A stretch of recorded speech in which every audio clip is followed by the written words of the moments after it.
Dear students, आज हम लोग class 12th Bihar board English के पोएट्री सेक्शन को देखने जा रहे हैं, जिसका पहला पोएम है sweetest love I do not go, जो कि जॉन डन द्वारा लिखा गया है। उसकी समरी को हम लोग देखने जा रहे हैं। Sweetest love I do not go is a love poem. प्यारे बच्चों, ये जो पोएम है sweetest love I do not go, ये कौन सा पोएम है? लव पोएम है। Which is composed bye metaphysical poet John Donne, जो कि मेटाफिजिकल पोएट जॉन डन द्वारा लिखा गया है। He is known for songs and sonnets, और जॉन डन साहब सॉन्ग्स और सोनेट के लिए जाने जाते हैं। This poem is also taken from songs and sonnets, और ये जो हमारा पोएम है sweetest love I do not go, वो भी कहाँ से लिया गया है?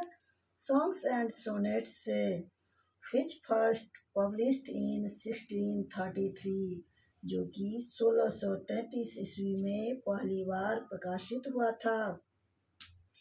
This poem is divided into 5 octaves containing 40 lines, और यह जो कविता है 5 स्टेंजा में बांटा गया है, और प्रत्येक ऑक्टेव मीन्स 8 लाइन, और प्रत्येक स्टेंजा 8 लाइन का है। इस प्रकार से कुल कविता में 40 पंक्तियां हैं। अब हम लोग सेकेंड स्टेंजा को देखते हैं। In this poem, he describes the importance of true love in human life.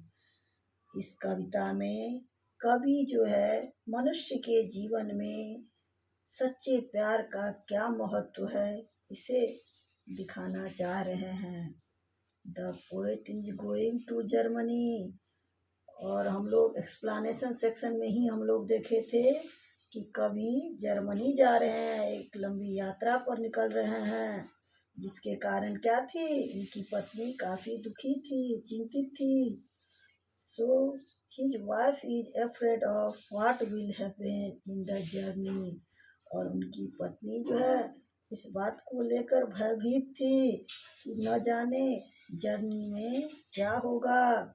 That's why she does not allow him to go for a long journey, और जिस कारण से वो ऐसा नहीं चाहती है, वो अनुमति नहीं देती है अपने पति को एक लंबी यात्रा पर जाने के लिए। उसके बाद क्या करते हैं कवि?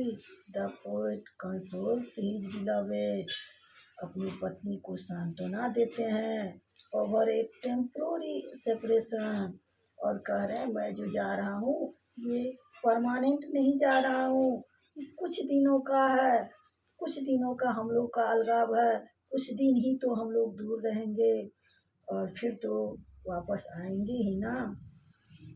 He convinces her that he will return faster than sun, और वो अपनी पत्नी को कंसोल कर रहे हैं कि मैं बहुत लंबे समय के लिए नहीं जा रहा हूँ, यूँ जाऊँगा और पुनः यूँ वापस आ जाऊँगा, जैसे कि सूरज कल डूबता है और फिर आज उग जाता है।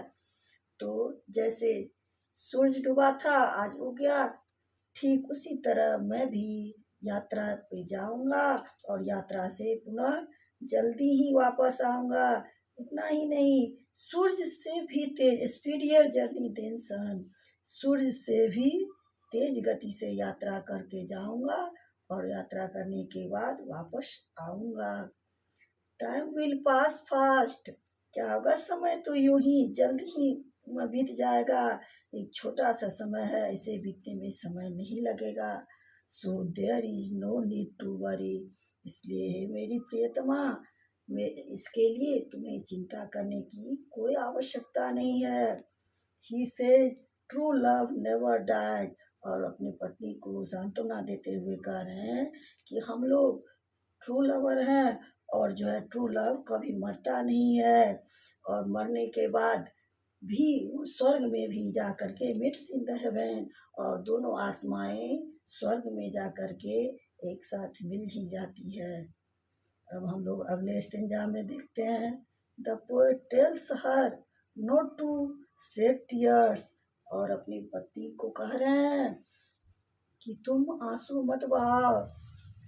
क्यों नहीं? क्योंकि आपने देखा था एक्सप्लेनेशन सेक्शन में ही उन्होंने कहा था कि यदि तुम विलाप करती हो, आहें भरती हो, तो ऐसा लगता रहता है कि मेरी प्राण ही निकल जाएगी, मेरा जो है रक्त संचार बंद होने लगता है। इसलिए वो कह रहे हैं अपने पति को कि आंसू मत बहाओ, रो मत, don't think anything bad about his journey.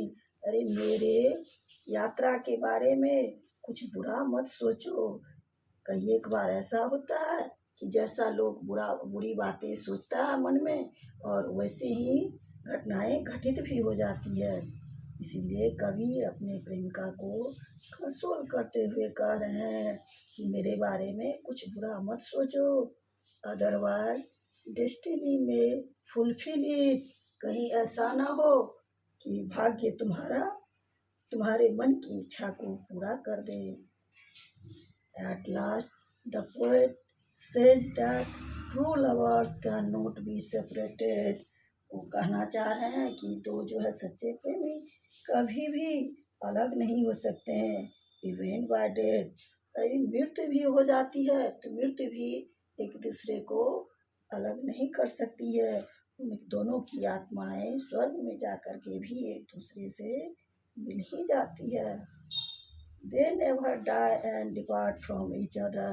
वे कभी भी एक दूसरे से अलग नहीं होते हैं। इसलिए हम लोग तो ट्रू लवर्स हैं और हम लोग कभी भी अलग नहीं हो सकते हैं। तो हे प्रियतमा, तुम्हें इसके लिए चिंता करने की कोई आवश्यकता नहीं है। मैं जाऊंगा और पुनः आप वापस आऊंगा। That's the